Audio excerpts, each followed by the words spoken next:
751. Pépin le Bref renverse le dernier roi mérovingien avec le soutien de l'église catholique et des aristocrates du royaume. Avant ça, Pépin était déjà maire du palais. C'était déjà lui qui avait le pouvoir dans le royaume des Francs, un rôle qu'il a hérité de son père Charles Martel. Cependant, Pépin ne s'arrête pas là et renforce ce pouvoir en se faisant sacrer, lui et ses héritiers, par le pape de l'époque. Avec son règne, Pépin restaure donc le pouvoir de la royauté franque, un pouvoir qu'il utilise afin de mener des réformes et d'agrandir son royaume. À sa mort, le royaume des Francs est à nouveau partagé entre les deux fils du roi, Carloman et Charles. C'est au second, le futur Charlemagne, que nous allons nous intéresser dans cette vidéo. Nous allons analyser son règne afin de comprendre comment celui-ci a été capable de transformer le royaume des Francs en un véritable empire dominant l'Europe de l'Ouest.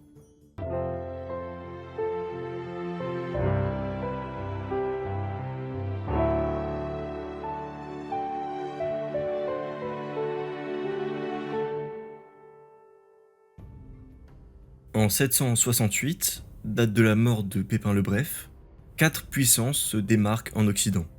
En Italie d'abord, on retrouve le royaume lombard et les états pontificaux, qui est en gros le royaume du pape. La cohabitation entre ces deux entités est compliquée et les Lombards ont déjà tenté de s'emparer de Rome à plusieurs reprises avant d'être stoppés par Pépin. Plus à l'ouest, dans la péninsule ibérique, c'est l'émirat de Cordoue qui se démarque. Celui-ci est né à la suite des conflits internes du monde musulman. Enfin, le dernier de ces états est le royaume franc. Depuis la mort de Pépin, celui-ci est partagé entre ses deux fils, Charles et Carloman.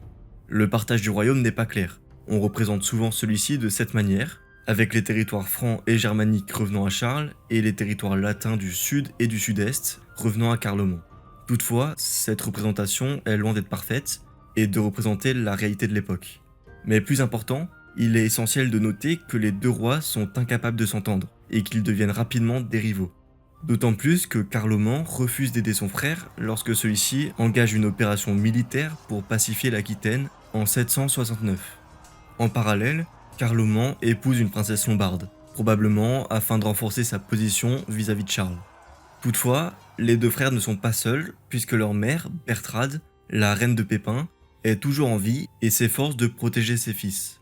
Dans cet objectif, elle entreprend un voyage diplomatique de la Bavière jusqu'à la Lombardie. Voyage qu'elle achève en ramenant une fille du roi des Lombards à marier avec Charles. Voilà la situation après la mort de Pépin. On retrouve un royaume franc partagé entre deux frères rivaux et une Italie partagée entre un roi et un pape également rivaux. Cependant, c'est ce climat troublé qui va permettre à Charles de réaliser un véritable coup d'éclat dès le commencement de son règne.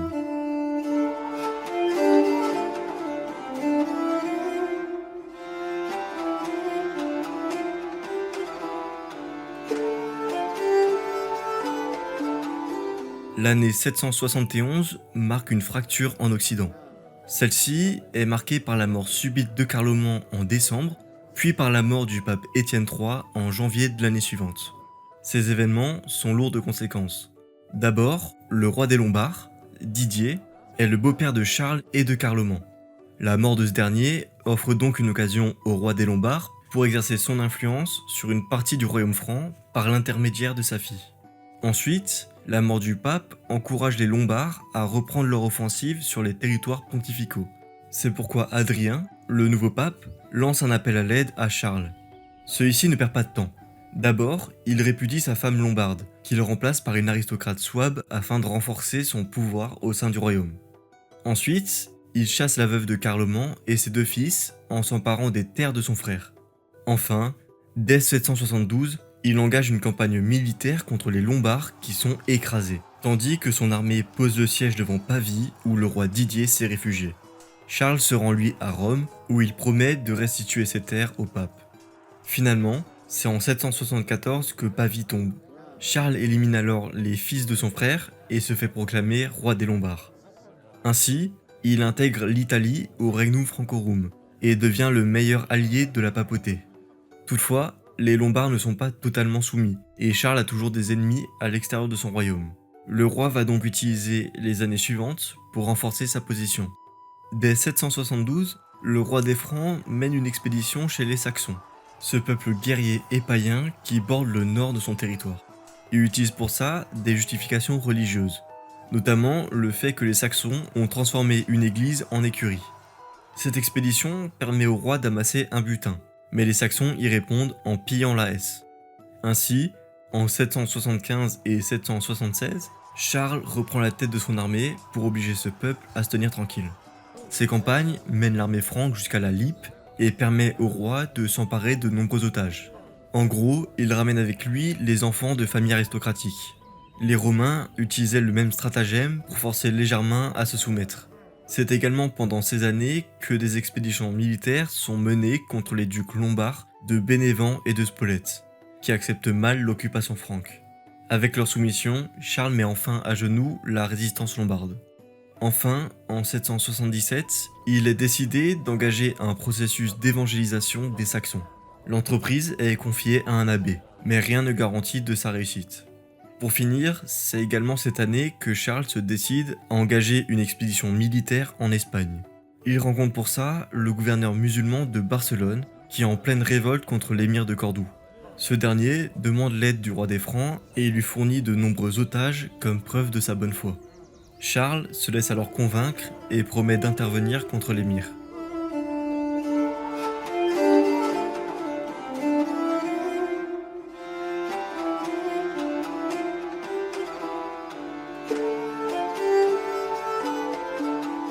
Pour sa campagne en Espagne, Charles lève une armée considérable depuis les quatre coins de son royaume. Celle-ci est divisée en deux groupes. Le premier s'engage dans le Pays Basque, alors que le second passe par la Septimanie. D'un côté, on s'empare de Pampelune et de l'autre de Barcelone. Toutefois, ces réussites sont de courte durée, puisque le gouverneur de Saragosse s'est finalement rallié à l'émir de Cordoue et refuse d'ouvrir les portes de sa ville aux Francs. L'échec de son alliance avec les révoltés musulmans et la maladie qui s'empare de son armée forcent Charles à rebrousser chemin. En août 778, il remonte vers le nord où il détruit les murs de Pampelune, qui s'étaient pourtant soumis aux Francs. Cependant, cette retraite ne se passe pas comme prévu, puisque les Basques se vengent de la chute de Pampelune en tendant une embuscade à l'arrière-garde franque. Une partie de l'armée est massacrée et la retraite se transforme en déroute. Cet échec retentissant provoque une grave révolte en Saxe où les conquêtes franques sont ravagées. Ces révoltes en encouragent d'autres, si bien qu'on voit des troupes se déclarer en Aquitaine, en Bavière et en Italie. L'année 778 marque donc un vacillement de la puissance franque, mais Charles ne compte pas rester spectateur des événements. Il réorganise d'abord l'administration de l'Aquitaine, faisant taire les mécontents, avant d'engager une importante expédition militaire contre les Saxons. En 779, les Saxons révoltés sont décimés, tandis que le roi s'impose jusqu'à la Weser. De plus, Charles profite de ces troubles pour produire le capitulaire d'Herstal, qui réorganise l'État. Avec celui-ci, l'église franque est restructurée et ses revenus sont augmentés. Les pouvoirs des comtes sont redéfinis afin que ceux-ci soient plus facilement soumis à la justice. Le commerce est régulé, notamment en interdisant le commerce d'esclaves mené par certains marchands juifs. Et enfin, l'Italie et l'Aquitaine deviennent des royaumes au sein du royaume. Ce sont les fils de Charles qui reçoivent leur couronne. Son royaume ainsi pacifié, le roi des Francs peut reprendre ses conquêtes.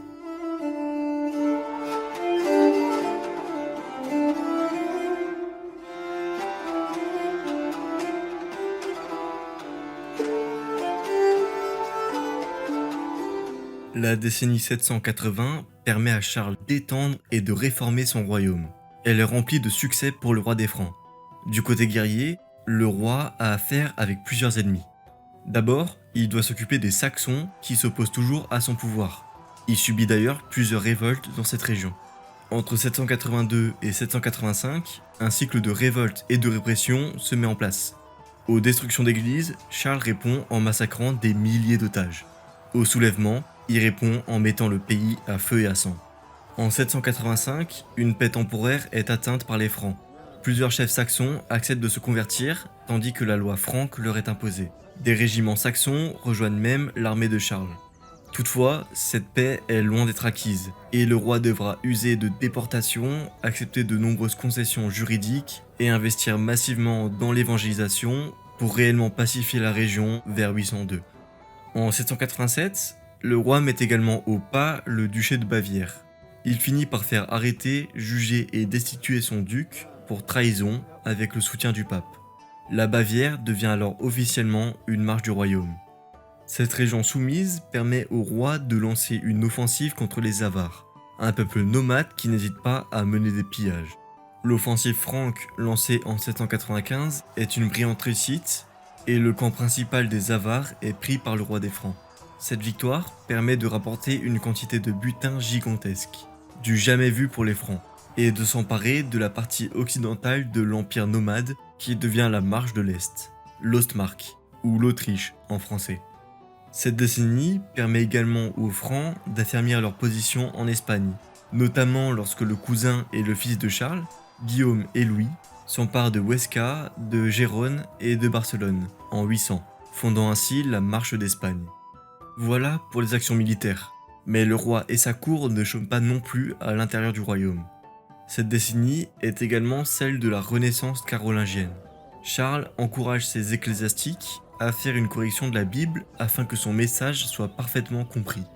Des Bibles magnifiques, remplies de décorations, sont produites à ce moment. Le roi encourage également l'éducation. Il demande à ce que les évêques s'assurent que les hommes qui intègrent le clergé soient bien formés, tandis que le roi rappelle aux évêques leur devoir de créer une école dans chaque village. L'enseignement doit être donné aux enfants chaque mercredi après la messe qui leur est réservée. C'est également pendant cette période que le roi des Francs s'affirme comme le défenseur de la chrétienté. D'un côté, il s'oppose à l'Empire d'Orient en refusant d'adorer les images de saints. De l'autre, il combat une hérésie qui affirme que Jésus a été adopté par Dieu. Celle-ci est née en Espagne afin de rapprocher chrétiens et musulmans. Ainsi, le roi s'impose comme défenseur et diffuseur du catholicisme. Il prend peu à peu l'ascendant sur le pape. C'est également durant cette décennie que Charles commence la construction du palais d'Aix-la-Chapelle. Le gros de sa construction est achevé en 798, tandis qu'il devient peu à peu le centre névralgique du royaume.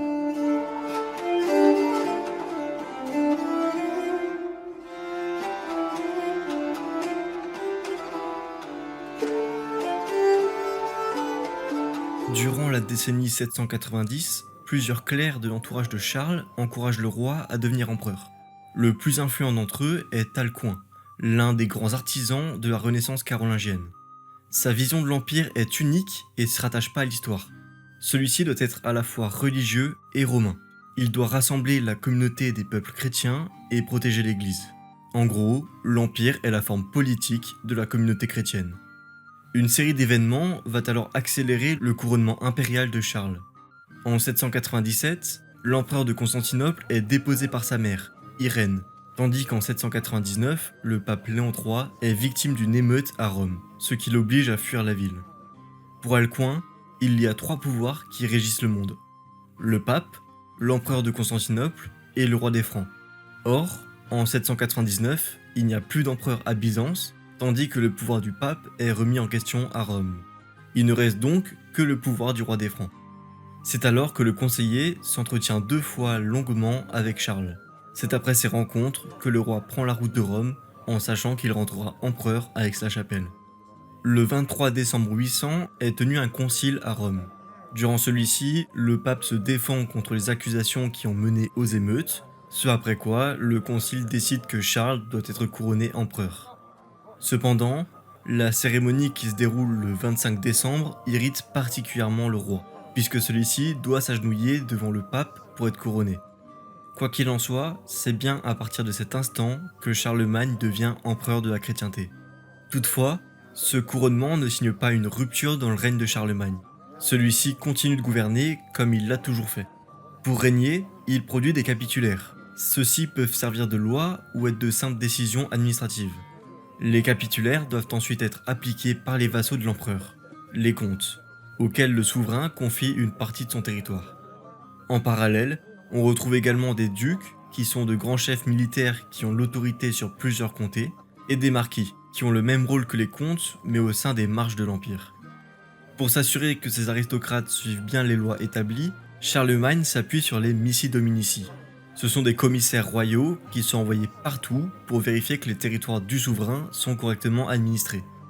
Pour financer le fonctionnement de l'Empire, Charlemagne s'appuie sur des revenus exceptionnels, comme les butins de guerre ou les tributs payés par les peuples soumis, et sur des revenus réguliers, des impôts sur la terre, les productions des mines d'argent, des taxes sur les marchandises et surtout sur la justice, puisque le souverain récupère un tiers des amendes.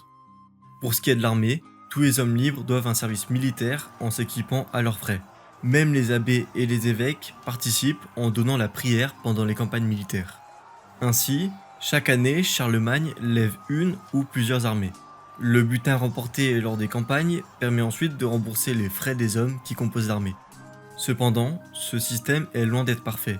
En plus d'appauvrir les petits paysans, il souffre aussi d'une forte désertion, si bien que le service est rationalisé à la fin du règne de Charlemagne.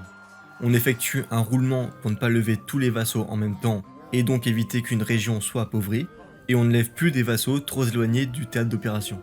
Malheureusement, le bilan de l'empereur à la fin de son règne n'est pas tout rose.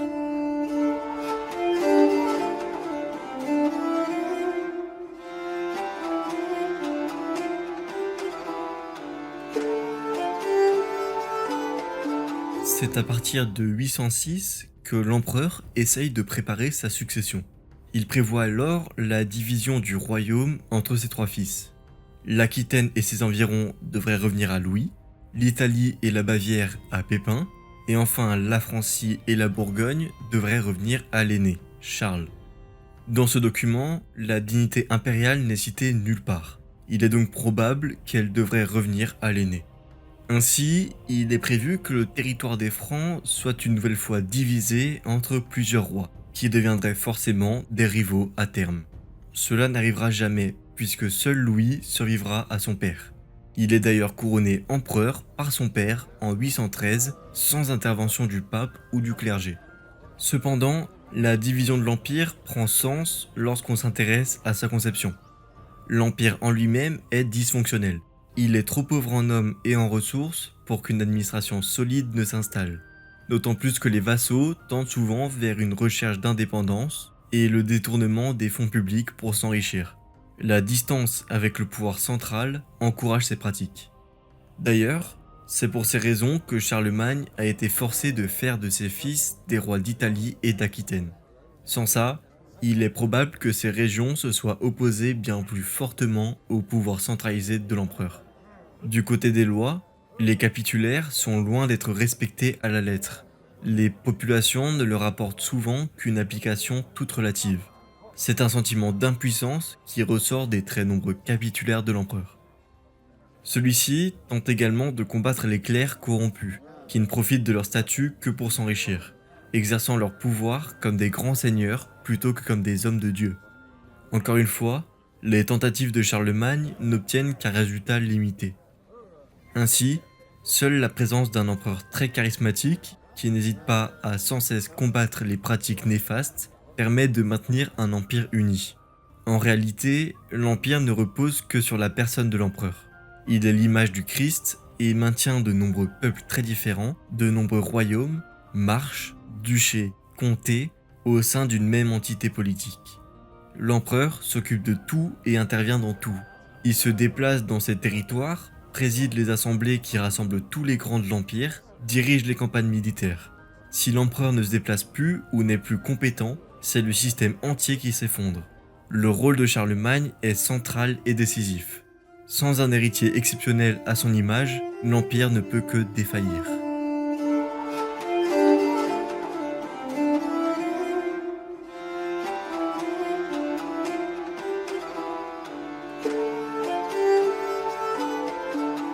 Finalement, après la mort de Charlemagne en 814, c'est bien son dernier fils encore en vie, Louis, qui se saisit de son héritage. Lorsqu'il arrive à Aix-la-Chapelle, le nouvel empereur se débarrasse des anciens conseillers de Charles qu'il remplace par ses propres fidèles venus d'Aquitaine. Malheureusement, comme nous venons de le voir, Louis hérite d'un empire essoufflé, que Charlemagne n'est pas parvenu à rendre réellement fonctionnel avant sa mort. Pour tenter de pallier à ces problèmes, le jeune empereur et ses conseillers engagent une série de réformes de l'Empire et de l'Église. Ils tentent même de prévoir sa succession afin que l'unité de l'Empire ne soit pas brisée par ses fils. Si les premières années de règne sont une réussite, la suite tourne rapidement au drame. Dès 830, Louis souffre de révolte de la part des grands du royaume et de ses fils, de pillages de la part des Scandinaves et de l'affermissement de la papauté, si bien qu'à sa mort en 840, tous ses efforts pour sauvegarder l'unité de l'Empire ne suffisent pas. Celui-ci est partagé au terme d'une guerre civile meurtrière. Cependant, l'œuvre de Charlemagne reste gigantesque. Elle permet de réformer le fonctionnement de l'Occident presque entier, d'étendre le catholicisme et de préparer l'Europe à la naissance de ses entités les plus importantes. La Francie à l'ouest, le Saint-Empire romain germanique et même l'Espagne qui naîtra en partie des restes de la marche franque.